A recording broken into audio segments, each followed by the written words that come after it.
Boa noite aos brasileiros e aos portugueses. É com grande alegria que estamos nesse Desconversas do dia de hoje, recebendo a doutora Silvia para falar sobre um tema que é extremamente interessante e necessário em todos os contextos da nossa vida, né? Sobre reciprocidade.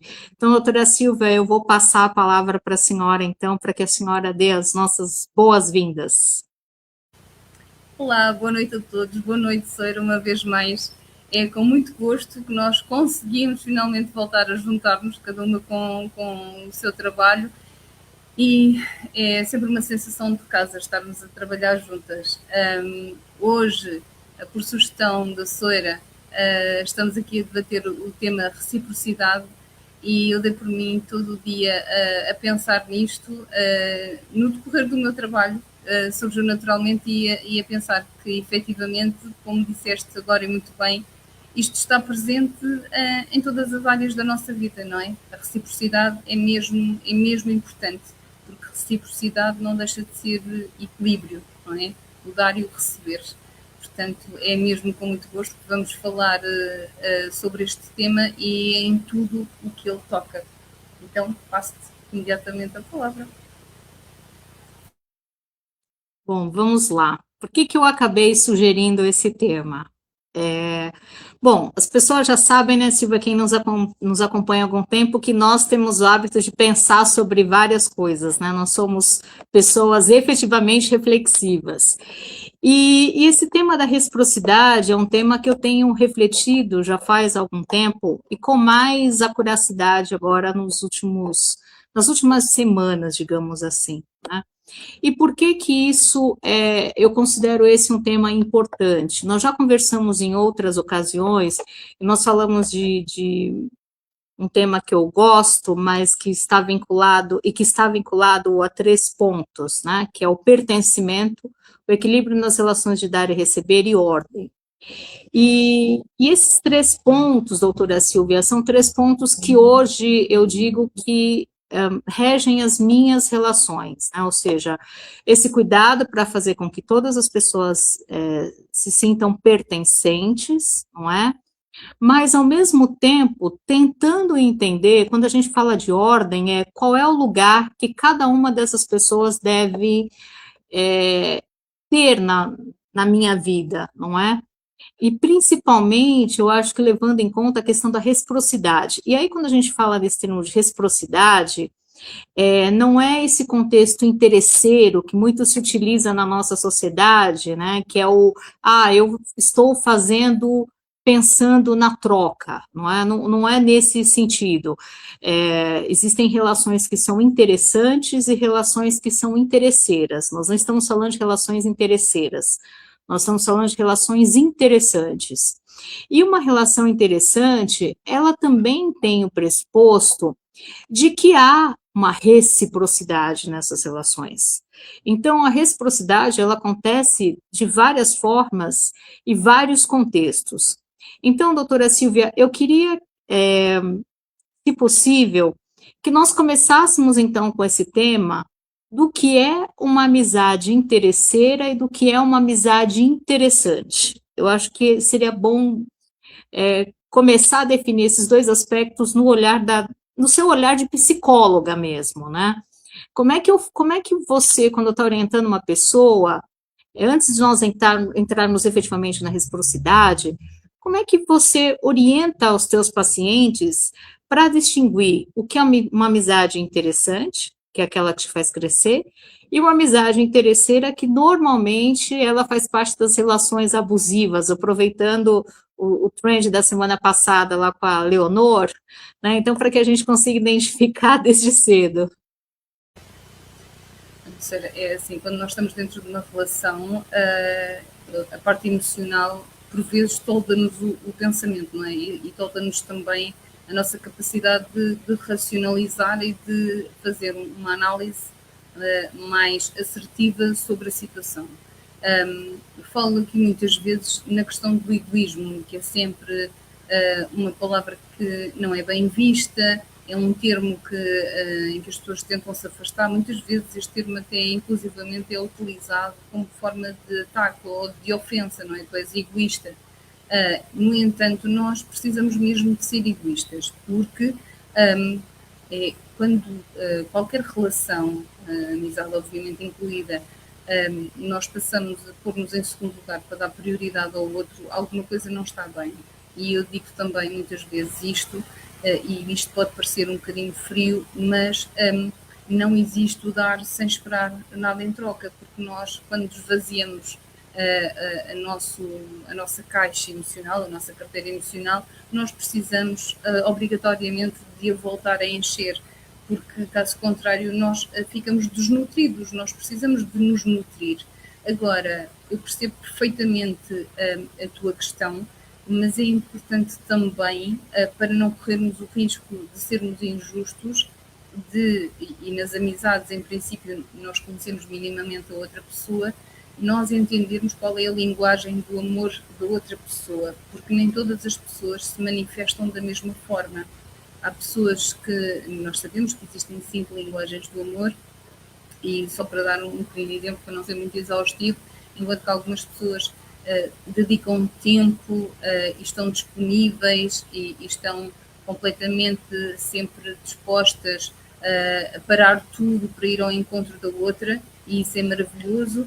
As outras pessoas, se calhar por via também não só da atribuição de importância que dão e da sua linguagem do amor, também a sua própria vida pode fazer com que elas não tenham essa mesma disponibilidade e tentam depois compensar, não é, retribuir, ou seja, nutrir essa amizade numa outra forma de alimento que não seja a da disponibilidade de tempo, porque não a tem, mas, por exemplo, em recompensa de presentes, ou tentativa de cuidar, ou tentativa de fazer alguma coisa para que, não na mesma moeda, não na mesma troca, mas que também haja um contributo. E eu penso que aí sim está o fulcral da questão, que é nós percebermos que, mesmo que outra pessoa não age exatamente da mesma forma que eu, mas a intenção com que ela o faz é semelhante à minha, é no sentido de aumentar, de engrandecer, de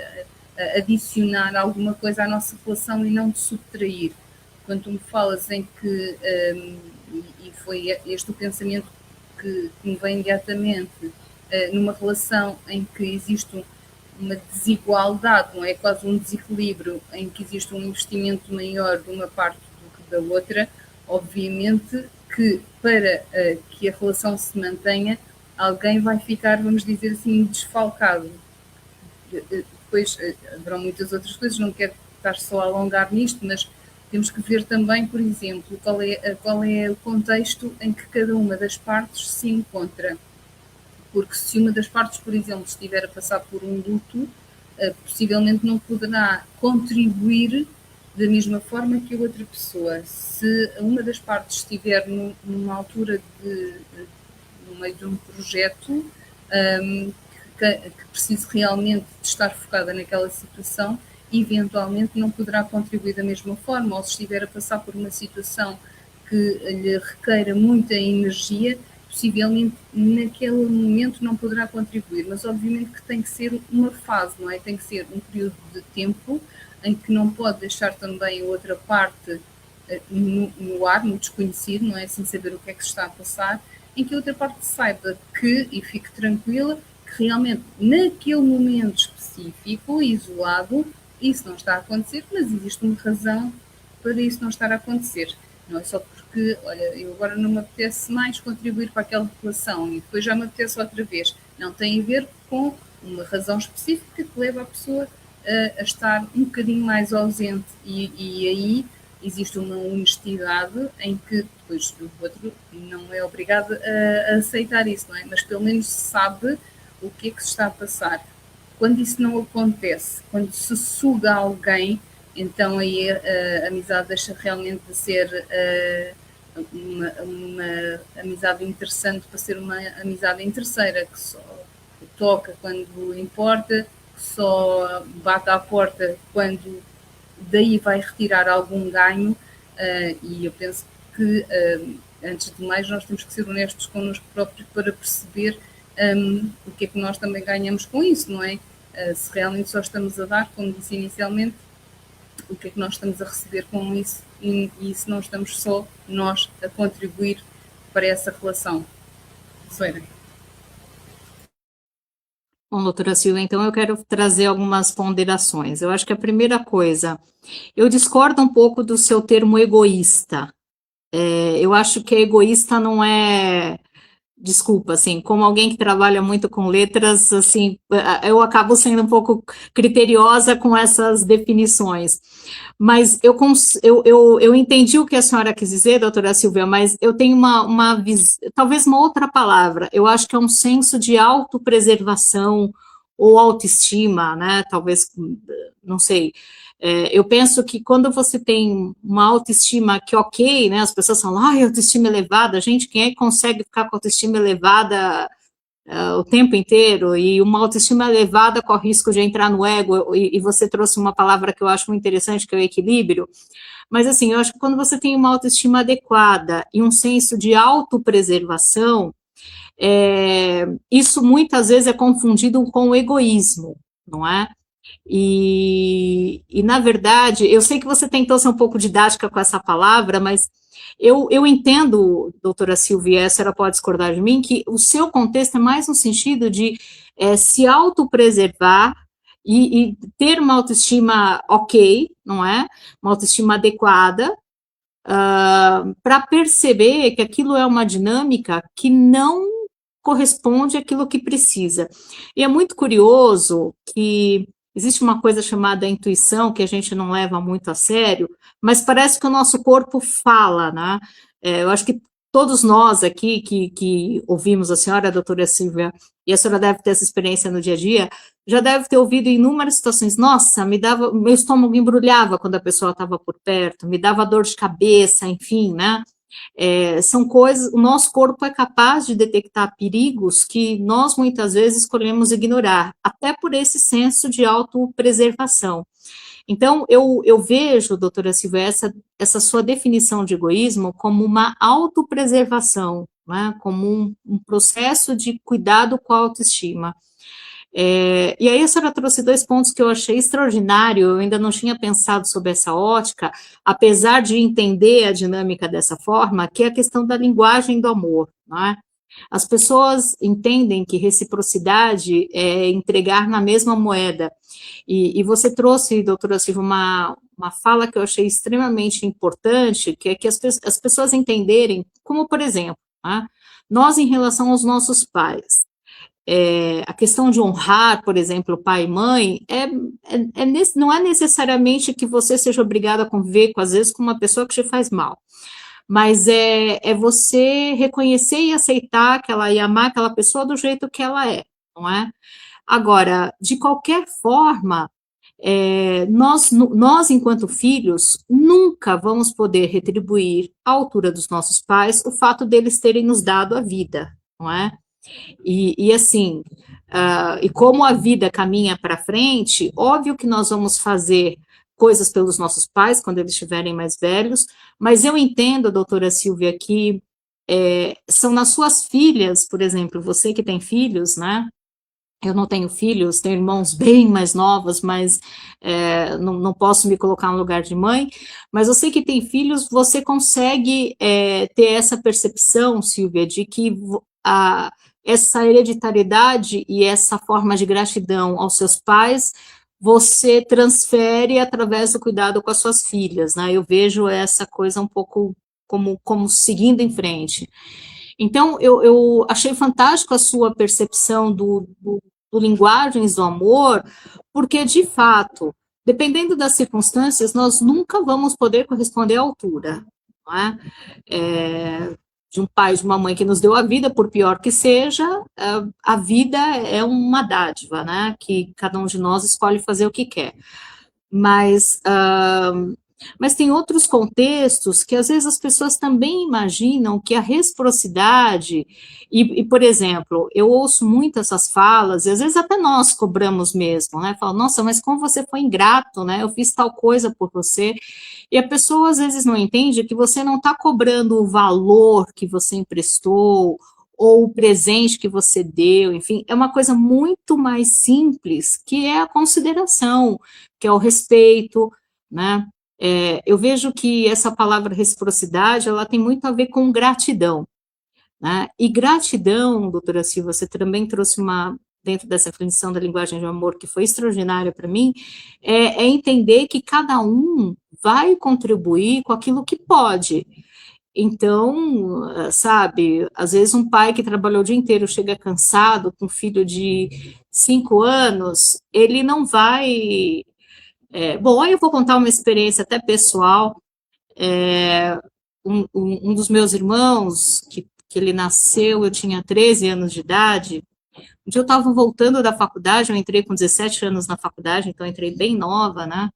E estava muito cansado, eu terminei a faculdade cedo, já fui fazer pós-graduação, enfim. E um dia eu estava voltando muito cansado, tinha tido um dia de trabalho difícil, e ele tinha ido me buscar na estação de metrô com meu pai, né? Eu já voltando tarde, enfim.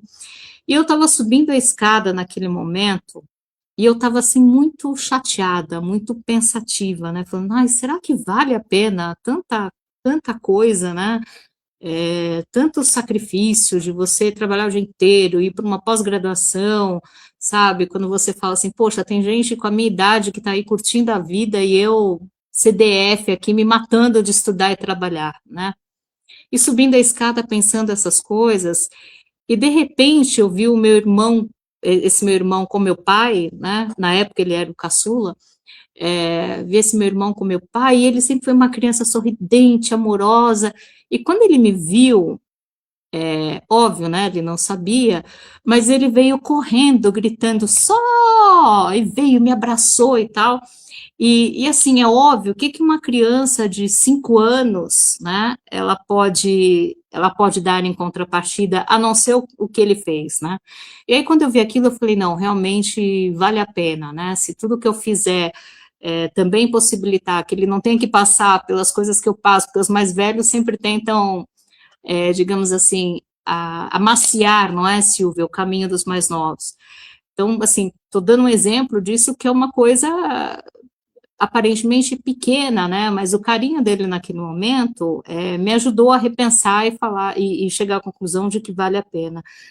E aí tem outra coisa, Silvia, que você também trouxe, que é extremamente importante quando a gente pensa na questão da reciprocidade, que é a questão do tempo. Qual é o momento de cada um, não é?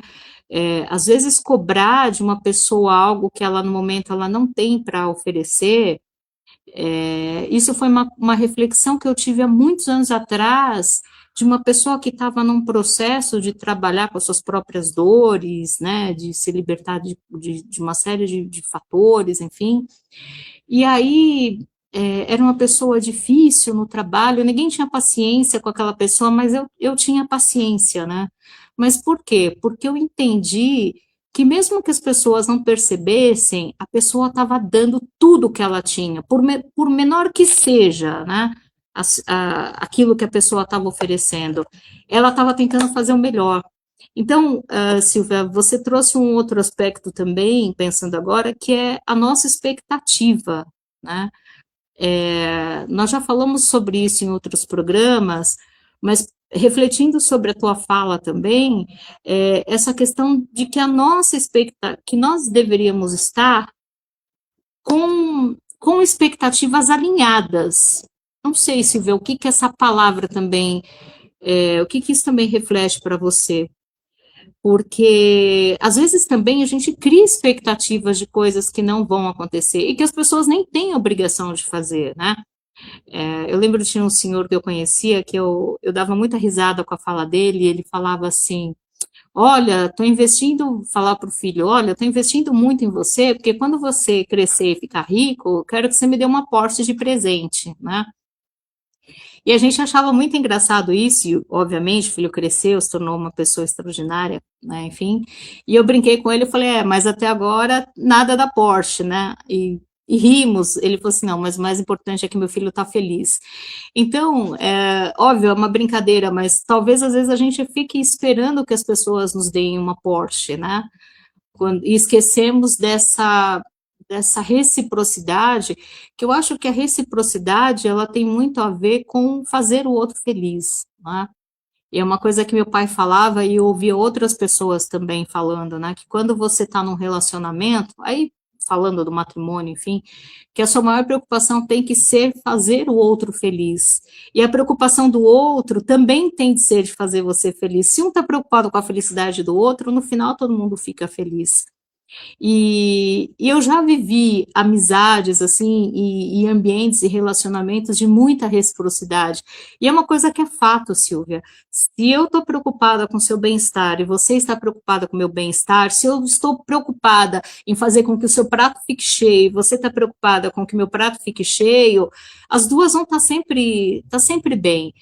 Então, assim, eu queria fechar nesses pontos, né, do que me chamou a atenção, nessa questão da linguagem do amor, ou seja, não necessariamente eu vou retribuir afeto com dinheiro, dinheiro com afeto, enfim, entender também qual é o momento dessa pessoa, talvez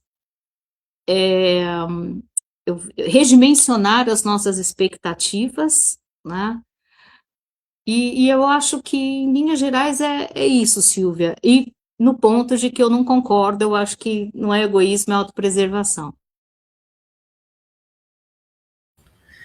Bom, acho que posso concordar contigo, acho que é mais fácil, não é? Apesar do termo técnico ser esse, mas é autopreservação, mas podemos distinguir também o egoísmo do egocentrismo, não é? Porque o egoísmo, tal como o altruísmo, é uma extensão de nós próprios, não é? É nós preservarmos o nosso ego, portanto tem a ver precisamente com a autopreservação, mas sim, fica mais fácil se calhar de distinguir. Aquilo que me preocupa ou que nos deve preocupar realmente é o egocentrismo, não é? É nós olharmos só para nós próprios, sem termos em atenção o outro e sem termos empatia pelo outro. Este é o primeiro ponto que concordo plenamente contigo.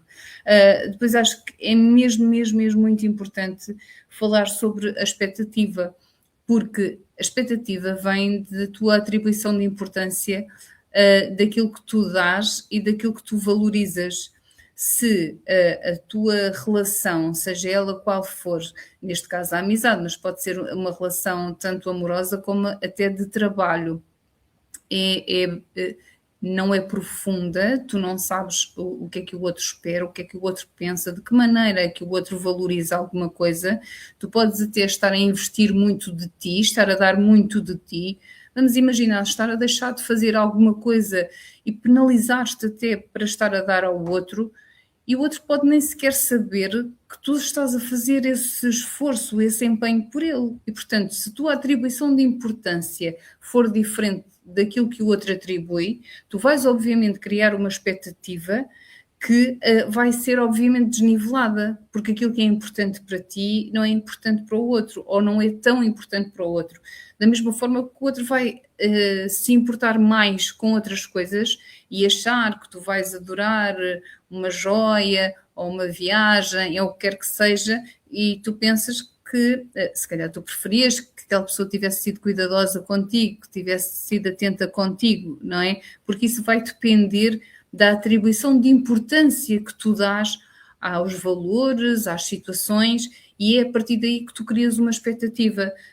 E por isso é que é tão importante que as pessoas comuniquem em todas as relações, para que de alguma forma saibam o que é que o outro também espera de si, não é? Ou de que maneira é que o outro ficou frustrado, sentiu alguma frustração, porque por vezes, e ninguém está imune de causar frustração no outro, no amigo, no companheiro, no colega de trabalho, no patrão, estamos a causar frustração sem nos apercebermos que o estamos a fazer. E, portanto, também o outro, é importante que o outro nos diga, olha, eu não fiquei confortável com aquela situação, porque, obviamente, que existem situações em que a pessoa o faz expressamente, não é? Que percebe que está a magoar o outro e continua a fazer alguma coisa que deixa o outro desconfortável, já lhe foi referido, já lhe foi indicado, e por alguma razão a pessoa diz que não consegue fazer de maneira diferente, não tem tempo para fazer de maneira diferente e mantém essa sua postura.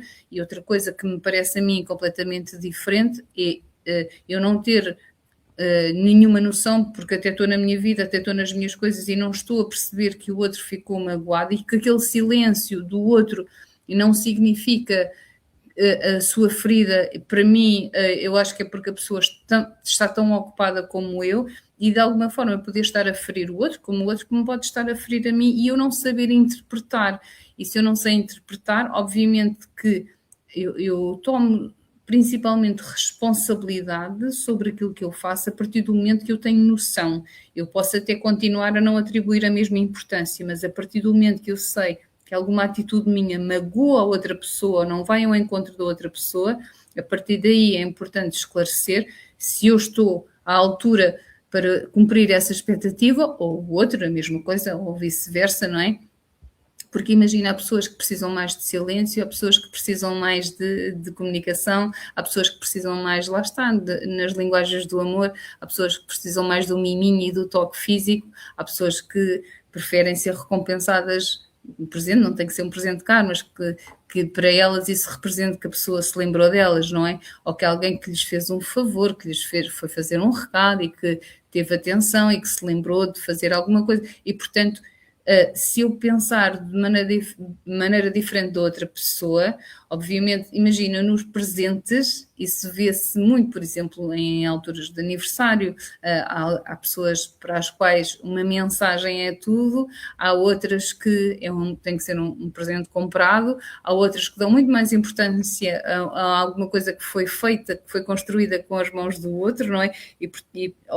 Ou que dão mais importância a outra pessoa tirar de 5 minutos para estar com ela, para lá e dar-lhe um beijinho e para lhe dar os parabéns, por exemplo, não é? E, portanto, aí também diz muito daquilo que eu considero que é importante, ou que tu consideras que é importante, ou que outra pessoa considera que é importante, não é? Eu posso dizer assim, veio aqui, quer dizer, fez não sei quantos quilómetros para me vir aqui dar um beijinho e não me trouxe nada, não é? E vou achar que aquilo não teve importância nenhuma, enquanto que para outra pessoa aquilo pode ser espetacular, não é? E achar que aquilo é tudo. E por isso nós também só conseguimos entrar nessa química, nessa onda, não é? Que é idêntica à da outra pessoa, nunca será igual, mas que é idêntica, quando nós conhecemos bem a outra pessoa e quando a outra pessoa nos conhece bem, para percebermos se realmente estamos empenhados da mesma forma. Imagina, nós ao longo do caminho, os nossos processos de evolução não são iguais, não é? Mesmo entre os amigos, por isso é que às vezes há afastamentos, há aproximações, há afastamentos, porque nós vamos nos desenvolvendo emocional e psicologicamente de maneiras diferentes. Tem muito a ver com os acontecimentos, e isso traz-nos maturidade, e os acontecimentos não acontecem todos ao mesmo tempo para as pessoas que estão na vida umas das outras, não é? Às vezes nós temos um baque que nos faz crescer e outra pessoa ainda fica lá atrás, outras vezes é para a outra pessoa e ela até fica um bocadinho mais à nossa frente, e portanto nós só conseguimos perceber se estamos no mesmo comprimento de onda se houver muita comunicação, não é? E volto a dizer, nós não temos que pensar da mesma maneira que a outra pessoa, nem temos que sentir da mesma maneira que a outra pessoa, mas se eu souber qual é a atribuição de importância que a outra pessoa dá, e se a outra pessoa souber qual é a atribuição de importância que eu dou, aí nós podemos chegar a um consenso e muitas vezes até ficarmos menos melindrados porque percebemos que aquela atitude não teve a intenção que se calhar eu achei que teria. E, portanto, que não foi, por exemplo, uma falta de reciprocidade, mas que foi apenas uma outra forma de estar, às vezes até de respeito, não é? Para com o outro, de achar que não é o momento de intervir. Podemos dar aqui imensos exemplos, mas nós só quando conversamos com outra pessoa é que nós sabemos o que é que cada um quer daquela relação, e volto a dizer, isto não é só no que diz respeito à amizade, no que diz respeito aos amores, no que diz respeito a relações profissionais. Eu posso estar a defraudar alguém ou alguém me estar a defraudar a mim porque eu não expliquei bem o que é que eu queria, ou outra pessoa não me explicou bem o que é que queria e eu faço à minha maneira e a outra pessoa faz à maneira dela, não é? Estamos, se calhar, os dois a fazer mal e estamos os dois a frustrar-nos sem saber o que estamos a fazer. Isto não faz muito sentido. Depois tu falaste também da questão de fazer o outro feliz. Eu acho que este é o princípio do amor e o amor deve estar presente, obviamente, na amizade. Eu acho que até, de alguma forma, é um amor mais honesto, não é? Porque só é amigo quem quer. As paixões, às vezes, obrigam-nos quase a estar com aquela pessoa porque nos apaixonamos. O amor é só quando nós queremos, é uma escolha um bocadinho mais pensada e, portanto, acho que sim, acho que só faz sentido qualquer pessoa que nós tenhamos perto de nós e que foi escolha nossa, às vezes os colegas de trabalho não é bem assim, não é? Os vizinhos também não é bem assim, mas as pessoas, os amores que nós temos, e os amores obviamente incluem as amizades, só faz sentido nós as termos perto de nós se as quisermos ver felizes, não é? Porque não há nada melhor, penso eu, que é ser feliz através da felicidade dos outros, principalmente através da felicidade daqueles que nós amamos. Só mesmo antes de passar a palavra, tu tocaste aí num ponto que eu acho que acaba por ser representativo de tudo, o que é a reciprocidade no amor pais e filhos, não é? É impossível que o amor seja igual, é manifestado de maneiras diferentes e, para além de ser manifestado de maneiras diferentes ao longo da vida, imagina, ao princípio são os pais que cuidam, no final, em princípio, são os filhos que cuidam dos pais e, portanto, esta reciprocidade é incrível, mas vai alternando à medida que o tempo passa. Portanto, nós nunca podemos esperar, ou se calhar não deveríamos esperar, que a reciprocidade seja feita de coisas exatamente iguais, não é? Eu dou-te 5, tu dás-me 5, eu dou-te 10, tu dás-me 10. É impossível isso acontecer e acho que nem faz sentido. Faz sentido eu te dar o melhor de mim e tu me dares o melhor de ti. Seira. É fantástico, doutora Silvia. Eu quero aproveitar até um gancho, olhando um pouco para a nossa sociedade, né, e falando isso até no aspecto profissional, a nossa sociedade, ela tem mudado ao longo dos anos, ela tem deixado de ser uma sociedade industrial, e ela passa a ser predominantemente serviços, né, se nós pensarmos até, por exemplo, numa questão de filmes, né, as pessoas que nos acompanham, a doutora Silvia sabe que eu sou cinéfila. Então, você saía de uma locadora, doutora Silvia também, você saía de uma locadora, eu pelo menos fazia isso, né, de uma Blockbuster pertíssimo da minha casa, então, sexta-feira eu voltava do trabalho, eu já passava no Blockbuster, comprava um monte de besteira, e foi aí que acabou a minha perdição, que eu acabei engordando por causa disso, e já alugava 5 fitas, né, porque eu passava o final de semana comendo besteira e assistindo filmes, não é? E hoje, como é que funciona isso? Nós não temos nem mais o trabalho de sair para comprar nada, né? Tudo que você quer, seja a besteira que você queira comer, ao streaming que você baixa. Então, na verdade, nós saímos de uma sociedade industrial, digamos assim, para uma sociedade de serviços. E aí, quando nós pensamos nessa questão da reciprocidade, isso também, e principalmente, é extremamente importante numa sociedade de serviços, porque o que diferencia, né, um dia eu estava conversando com uma pessoa, há um tempo atrás, um sócio do escritório onde eu também era sócia, e eu falei para ele, eu falei, olha, você precisa entender o seguinte, você saiu da indústria, a indústria você vende um produto acabado, nós, enquanto prestadores de serviço, vendemos capacidade intelectual, ou seja, o que te distingue de um bom profissional do outro é exatamente a capacidade intelectual que ele tem e de resolver problemas. Então, parece um tema, doutora Silvia, que ele tem que ser recorrente, essa discussão, só entre os meios familiares ou afetivos, que envolvam relações afetivas, mas dentro desse novo contexto da nossa sociedade, essa questão da reciprocidade, ela é extremamente importante, né?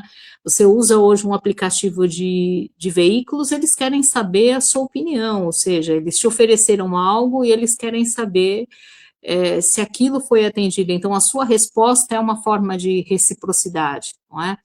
Então, você falou de uma coisa, Silvia, que eu acho que é extremamente importante, por isso que eu trouxe essa questão do serviço, de pontuar, que enquanto prestador de serviço, e nós temos essas situações muito comuns nos ambientes de trabalho, é que a pessoa, ela começa a prestar um serviço achando que o que ela faz vai atender a necessidade do que o outro quer. E aí, quando você tem pessoas com uma neurodivergência, se seja uma hiperdotação, né, um autismo nível 1, que te permite estar mais no mercado de trabalho, enfim, existe um perfeccionismo, né, até uma coisa de pessoas que têm problema de rejeição, tendem a ter um perfeccionismo muito grande dentro das suas tarefas. E, às vezes, a história do ótimo é inimigo do bom, nós vamos nos deparar muito com essas situações, e eu acho importante trazer essa sua fala, doutora Silvia, porque considerando que nós estamos hoje vivendo numa sociedade que ela está se tornando basicamente uma prestadora de serviços, você não tem tantos produtos acabados, você tem muitos serviços hoje, isso é uma coisa importante para nós, inclusive, quanto profissionais, ou seja, e você trouxe isso, achei fantástica a sua análise. O que o outro espera? Que tipo de serviço ele espera? Quando nós vamos fazer um contrato de prestação de serviço, deixar muito claro o que nós vamos fazer e o que nós não vamos fazer, né? Porque é o que você falou, às vezes são excelentes profissionais dos dois lados que tiveram uma comunicação ruim, as expectativas não foram alinhadas, os entendimentos a respeito do assunto também não, a expectativa daquilo que se queria, a pessoa vem e fala assim, eu trouxe uma Mercedes para você, e a pessoa fala, mas o que eu vou fazer com uma Mercedes se eu precisava só de um Fusquinha para fazer uma entrega num lugar com menos necessidade disso, né?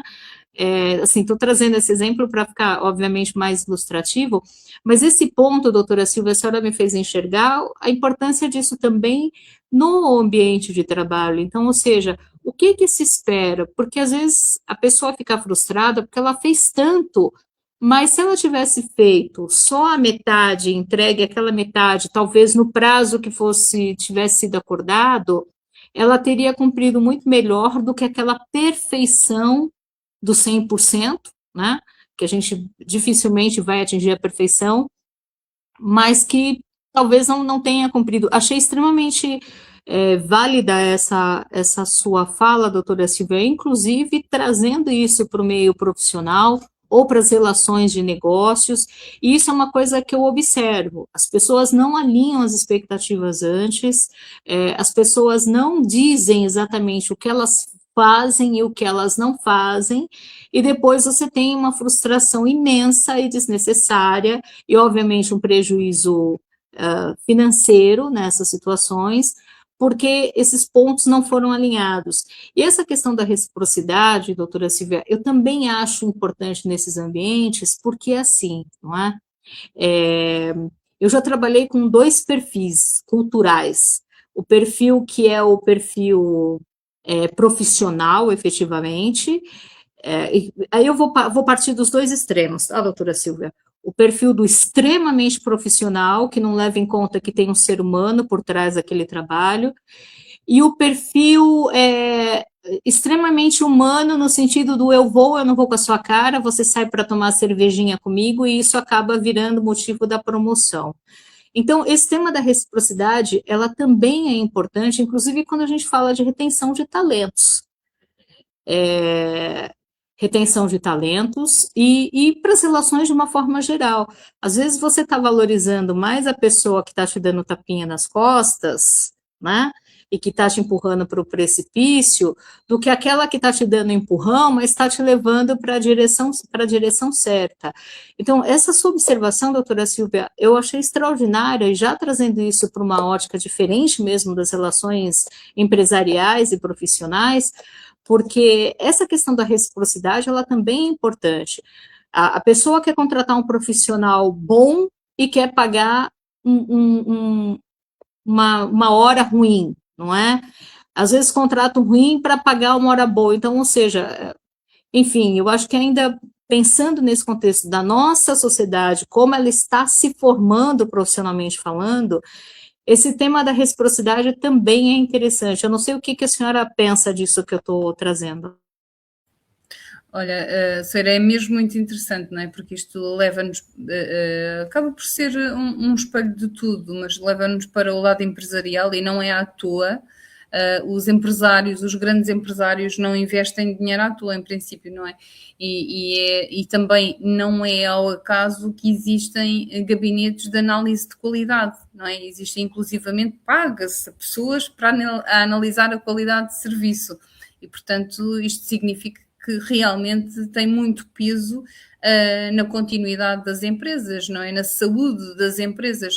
Nós precisamos de saber se fomos ao encontro daquilo que o cliente esperava, não é? Por isso é que não, em termos comerciais, ou melhor dizendo, em termos empresariais, existem vários níveis, não é? Mas nos mais positivos existe não só o satisfazer, mas o encantar. E o encantar é ir para além de, não é? Nós termos a perspicácia de perceber que não só satisfizemos, não só fomos ao encontro daquilo que a pessoa disse, mas conseguimos ir para além, nós conseguimos lê-la, porque é disso que se trata. E fazendo a ponto uma vez mais, porque não conseguimos dissociar, é conseguirmos analisar as pessoas, ou melhor dizendo, conhecer as pessoas, termos a disponibilidade, não é? Estarmos a ouvi-las no verdadeiro sentido da palavra, e isto não só, lá está uma vez mais, a nível empresarial, mas a nível pessoal também, não é? Tu podes estar a falar, eu não estou a ouvir nada daquilo que tu estás a dizer, eu nunca te vou conhecer, não é porque tu falares muito que eu te vou conhecer, mas eventualmente se eu olhar para ti, quiser realmente olhar-te de verdade, ouvir-te de verdade, eu vou se calhar perceber se as tuas expressões faciais vão ao encontro das tuas palavras e se tu realmente é isso que tu me estás a querer dizer, não é? E portanto isto a nível empresarial é gigante, existe uma grande fatia nas empresas que é efetivamente dedicada à pós-venda, não é? À análise da qualidade de serviço, precisamente para perceber se existiu uma reciprocidade, porque uma vez mais é muito curioso, e não encontro daquilo que eu disse no início, aquela velha questão de eu dou sem esperar nada em troca, não pode existir, porque nós não conseguimos subsistir nem a nível pessoal, não é? Em que nos nutrimos também daquilo que os outros nos dão, mas também a nível de subsistência, a nível empresarial, que nós também não podemos de forma nenhuma, podemos às vezes oferecer alguma coisa, mas não podemos fazer disso vida, só dar sem receber nada em troca, porque senão aquilo que nós temos, o serviço que nós temos, o produto que nós temos, não vai conseguir subsistir por ele próprio, não é? Tem que haver alguma reciprocidade, tem que haver alguma alegria quando a pessoa está a receber esse serviço, ela está a receber esse produto, e a pessoa precisa de ter para connosco reciprocidade. Nós precisamos de perceber se conseguimos ir ao encontro não só da pessoa, mas, como tu falaste muito bem, da expectativa dela, não é? Ir ao encontro da expectativa. Por isso é que é tão importante o encantar, porque às vezes até nem foi exatamente aquilo que ela buscava, mas nós conseguimos percebê-la e conseguimos encantá-la, conseguimos deixá-la realmente mais do que satisfeita. Eu queria só andar um pouquinho atrás e tocar num ponto que a mim me parece importante e gostava, obviamente, de ter a tua opinião, que tem a ver, uma vez mais, com as relações, sejam elas quais forem, e da expectativa, que por vezes se torna difícil haver reciprocidade, não é? Imagina aquelas pessoas, tu estavas a falar das pessoas neurodivergentes, mas por vezes não só essas, mas também aquelas que a nível emocional têm bastantes coisas a resolver. Vamos imaginar alguém que seja extremamente inseguro e que por essa via torne difícil criar uma relação de reciprocidade, porque cobra muito, porque espera, a expectativa dela, não é? É que outra pessoa venha preencher o seu vazio, venha preencher, venha colmatar, venha estabilizar as suas inseguranças. E nesse sentido vai ser muito difícil que haja uma relação de reciprocidade, porque mesmo que essa pessoa consiga encontrar alguém que por exemplo, alguém que seja muito apelativo, não é? Que seja muito chamativo e consiga encontrar alguém que seja realmente, que preencha muito, vai eventualmente considerar que isso seja uma relação de reciprocidade, mas é uma relação completamente desajustada, não é? Muitas vezes tóxica, em que se cria ali uma relação de dependência, em que permite muitas vezes ao outro uma manipulação, e portanto em qualquer relação, qualquer uma, e importa dizer, nós temos que perceber o que é que nós esperamos do outro, não é? E se esperamos do outro não para nos preencher, mas para nos acrescentar, que nós já nos bastamos a nós próprios, mas que aquilo venha para nos acrescentar. Isto, voltando outra vez a fazer a ponte para a questão de trabalho, eu quando preciso mesmo daquele trabalho para sobreviver, eu vou-me sujeitar a determinadas coisas que eventualmente não me sujeitaria, porque eu dependo daquilo. É como quando nós dependemos de alguém numa relação. Eu dependo daquela pessoa para me nutrir, porque eu sozinha tenho ali alguma coisa que eu sozinha não consegui resolver. E, portanto, eu estou a colocar-me num posicionamento, a partir do momento que eu estou frágil, seja a nível emocional, seja a nível financeiro ou outro, eu quando entro numa relação amorosa, uma relação de amizade, uma relação de trabalho, se eu estiver numa posição de fragilidade, não é? Que eu estou de alguma maneira, tenho ali algumas fissuras, eu vou, querendo ou não, permitir entrar numa relação que pode eventualmente não ser a mais equilibrada, não é? Porque eu estou tão desnutrida que eu vou eventualmente aceitar algumas coisas que possam não ser as melhores para mim. Concordas, Seira? Eu concordo totalmente com você, Silvia, e eu entendo que essa é a dinâmica. Então, concordo com esse ponto, no sentido de que é a dinâmica. Mas, por outro lado, você trouxe uma situação que eu achei. Você trouxe a questão do tempo, que eu já falei há pouco, mas eu vou voltar a refletir, que é a questão assim: qual é o momento, não é? E o que você tem ouvido também? Por que eu digo isso? Porque eu entendo, Silvia, que nós, enquanto seres humanos, né? Aí eu vou te dizer minha crença pessoal. Eu entendo que todo ser humano nasceu para ser pleno, né? Para ser feliz e dentro da sua vivência buscar. Eu não gosto dessa palavra evoluir, porque eu acho que, na verdade, nós já nascemos evoluídos e nós vamos esquecendo disso, né? Ao longo da vida, sabe aquela história da maçã do Éden, que você vai colocando um monte de lixo para dentro, e esse lixo vai fazendo com que a sua natureza caia. Eu vejo muito essa coisa do paraíso como um contexto assim, ou seja, você nasce perfeito e bom, mas ao longo da vida você vai jogando tanto lixo para si que isso vai promovendo a sua queda. E acho que esse é o ponto, sabe, Silvia? Há momentos em que realmente nós estamos mais fragilizados, né? Quando você perde alguém que era o seu porto seguro, por exemplo, né? Nós, como seres humanos, temos essa tendência que é errada, né? Eu acho que cada dia que passa, o correto é a história da cabine de despressurização do avião. Você só consegue cuidar do outro quando você está bem. Então, trazendo aquela palavra lá do seu egoísmo, às vezes as pessoas consideram egoísmo quando alguém diz, espera aí, eu vou cuidar de mim, depois eu cuido de você.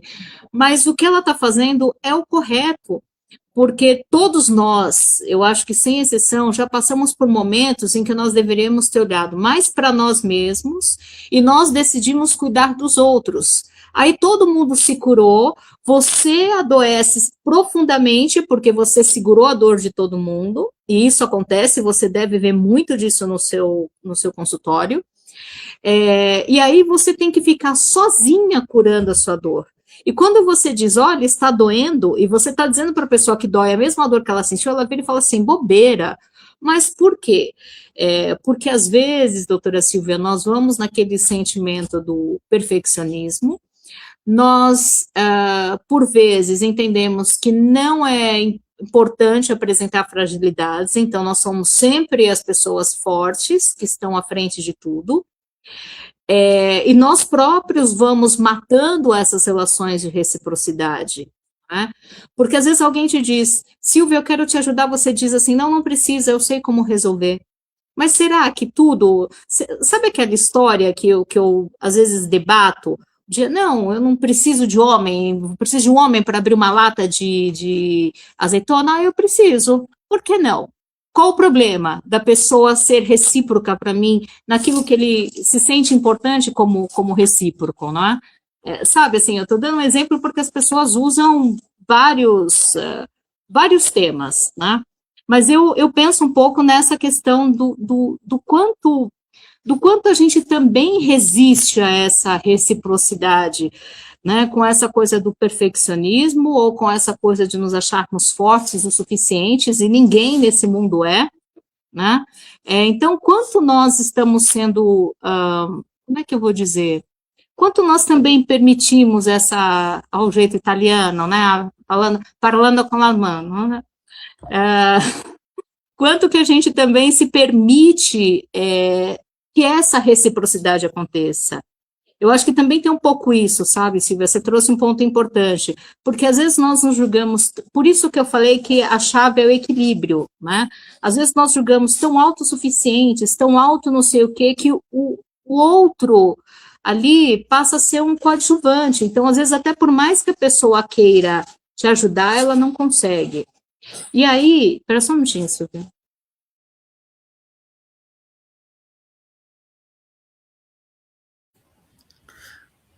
Bom, deixa-me só já então avançar, que eu queria tocar nesse ponto, deixa-me só então já responder, que eu falei da exigência do outro, não é? E quando alguém é extremamente inseguro pode tornar-se demasiado exigente e demasiado cobrador, não é? Apontador até, não é? No sentido de achar sempre que o outro está em falta, mas depois também existe o outro extremo, que é alguém que não se sente suficiente e que tem dificuldade em aceitar o que o outro tem para lhe dar, não é? E que isso muitas vezes também acaba por estragar a relação, porque acha sempre que não é merecedor, que tem que compensar de alguma maneira, porque aquilo que lhe é dado tem que ser pago, tem que ser compensado, não é? E isso também, obviamente, tem que ser trabalhado, porque é alguém que não se sente suficientemente merecedor daquilo que o outro tem para lhe dar, da tal linguagem do amor que o outro tem para lhe dar, que acaba por também, lá está, porque é o tal desequilíbrio, como tu falaste, nem excesso, nem por defeito, e para que isso possa, de alguma maneira, ser resolvido, só existem duas formas que são essenciais. A primeira é através da comunicação, não é? Saber o que é que o outro pretende de mim, partilhar com o outro aquilo que eu pretendo dele, não é? Sem nenhum tipo de pudor em dizê-lo, não é? E depois, quando se percebe que há ali algum constrangimento, que há ali alguma coisa que me está a impedir, quando eu vejo que tenho dificuldade em me relacionar, não é? A todos os níveis, que tenho dificuldade em estabelecer relações mais duradouras, que eu tenho dificuldade em confiar, que eu tenho dificuldade em aceitar o que os outros têm para me dar, é muito importante que eu me questione, não é? Se efetivamente existe algum problema em todas as pessoas, sendo que eu sou o elo comum de todas essas situações. Queria depois também... Só complementando, assim, aquilo que você falou, né, das pessoas estarem ali, eu acho que são duas situações extremas, de quem exige demais, de quem não aceita nada, mas por trás disso, eu acho que tem esse contexto da insegurança, seja de uma forma ou de outra, seja de quem não quer receber ajuda, seja de quem são só formas diferentes. São só formas mas diferentes de se manifestar. Eu acho que é a mesma coisa. Nossa, tem um ponto que você tinha colocado que eu acabei esquecendo. Mas eu vejo assim, sabe, Silvia? A gente sempre fala nesse ponto do autoconhecimento. E eu entendo que o autoconhecimento, ele vai ser... Nós vamos... Qualquer programa, Silvia, a gente vai rodar e vai entrar na fase do autoconhecimento. Mas eu acho que também, Silvia, existe uma coisa que a gente já falou, que é a zona de conforto. Não que ela seja confortável, mas é o medo do novo, o medo o medo do novo, o medo do desconhecido. E aí, Silvia, sabe, eu acho que também é uma coisa que precisa ser levada em conta dentro desse contexto, né? Esse medo do desconhecido também nos obriga. Então, seja pelo perfeccionismo, seja... E quando você fala de pessoas, né? Quando você fala de conhecer o outro, eu acho que isso é a chave, inclusive, e aí eu falo da questão do autoconhecimento, porque, por exemplo, né? Uma hiperdotação, que é o meu mal, é uma forma de neurodivergência, né? Ou seja, meu cérebro não para de pensar E a gente já, inclusive, já conversou sobre isso, que eu tenho dificuldade até no programa, porque às vezes me passam milhões de ideias na cabeça. Agora, entender essa minha condição me ajudou a trabalhar com a minha autorregulação, inclusive entender em quais ambientes e com quais pessoas eu tenho que me relacionar, né? E aí tem a ver com aquilo que eu coloquei lá no começo, né? Que hoje é o meu ponto de reflexão. Qual é o lugar em que eu estou? Qual é o meu nível de pertencimento ou o pertencimento dessas pessoas na minha vida? Qual é o lugar que eu vou dar para essas pessoas e como é que vai ser a minha reciprocidade? Porque aí, Silvia, eu ouvi de uma pessoa que eu achei uma definição fantástica, a pessoa virou para mim e falou assim, Soira, seu problema é que você é uma Coca-Cola de 2 litros. Aí você chega com seus 2 litros e quer encher um copinho de 200 ml. Você quer encher um copinho de 500 ml. Não vai dar certo. Porque o que você precisa aprender, e talvez isso já para fechar minha fala, Silvia, com o que você me trouxe, e que foi o que me disseram lá atrás, é assim, você precisa aprender a entregar o seu pouquinho de Coca-Cola para quanto aquela pessoa consegue aguentar. Porque aí volta no ponto da reciprocidade, né? Vamos imaginar, você é um copo de 200 ml, alguém está tentando colocar 2 litros lá dentro, o que vai acontecer? A hora que você tiver aqui cheio, aquilo vai extrapolar, extrapolar, extrapolar. Você fala assim, você está sujando meu balcão, a minha cozinha e tal. A pessoa não está levando em conta que ela está recebendo mais Coca-Cola. Então, o excesso da reciprocidade, ela também gera essas esses males. Já viu aquela história de que, assim, quanto mais o pai fez, ou o filho fez, ou a nora fez, enfim, quanto mais alguém faz numa relação, mais traição, mais prejuízo, enfim, uma série de coisas ela acaba recebendo em troca. Mas por que ela recebe isso em troca? Porque você vai tornando o outro tão devedor que uma hora a pessoa quer romper aquele ciclo começa a ficar sufocante para ela. Então, Silvia, assim, para finalizar, eu vejo essas questões. E a comunicação, Silvia, também considero uma coisa importante, isso em todos os ambientes, isso foi uma headhunter que me falou, não é? Uma vez eu estava conversando com uma headhunter, headhunter é alguém que contrata, né, os executivos no mercado, e eu estava conversando com uma headhunter que acabou se tornando minha amiga depois, e eu falei, mas no mercado de trabalho você tem que engolir uma série de coisas. Ela falou, não. Aí vai muito de encontro com o que você falou, Silvia. Você só precisa escolher o momento certo e a forma certa de dizer. Isso foi um aprendizado para mim extraordinário. Então, já para finalizar, Silvia, com esse monte de coisa que você me jogou, eu acho que, em linhas gerais, é isso que eu penso. Bom, então, vou também fechar dizendo que, efetivamente, os meus 100% não serão os teus 100% e, portanto, esses 2 litros de Coca-Cola podem ser em demasia, não é? Podes-me estar a dar tudo e pode não ser aquilo que eu quero e, portanto, eu tenho mesmo que ser honesto e tu também para nós sabermos o que cada uma espera uma da outra. Depois, pegando só naquilo que disseste há pouco, em termos de autoconhecimento e de ser da zona de desconforto ou da zona de conforto, tem muito a ver com o facto de inconscientemente a pessoa ter medo de descobrir, ao sair daquele ciclo vicioso, de descobrir que se calhar a pessoa que acusava como sendo responsável dos seus males e das suas dores, já não estando nessa situação, ela continua e, portanto, ela é obrigada a responsabilizar-se, não é? E a perceber que também tem alguma quota parte de responsabilidade por alguma coisa que não correu tão bem ou por alguma coisa que acabou por não concretizar. É quase ficar no morninho e poder continuar a reclamar sem fazer nada para sair dali. E terminar só dizendo que, efetivamente, nós estamos numa geração Eu acho que existe sempre isto é histórico, existe sempre uma tentativa de compensação geracional, não é? Aquilo que nos falta numa geração, nós tentamos compensar na outra. Eu acho que acho que já estamos novamente em fase de mudança, mas durante estes últimos tempos nós tivemos muito a tentar compensar os bens materiais, não é? As faltas que existiram, a fome que existiu, ou o pouco acesso a determinados bens e, portanto, com algumas transformações que existiram na sociedade, nós estamos a tentar compensar.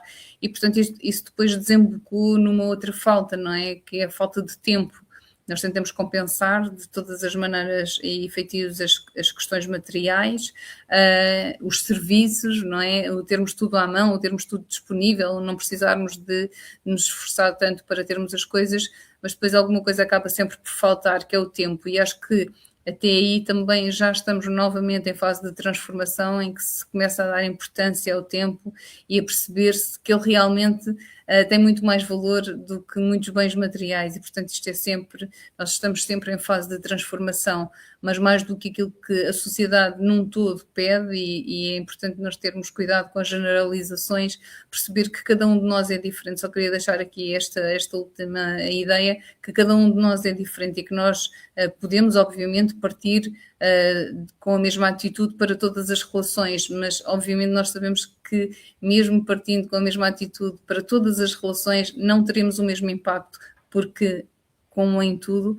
não depende só de nós, as relações são feitas de duas ou de mais pessoas e portanto não tem só a ver com aquilo que nós temos para entregar, mas tem sobretudo também a ver com aquilo que o outro tem para receber. E queria só deixar uma boa noite, um obrigado a todos que nos estiveram a assistir e que foram uma vez mais muitos, obrigada pelas mensagens e por nos acompanharem sempre.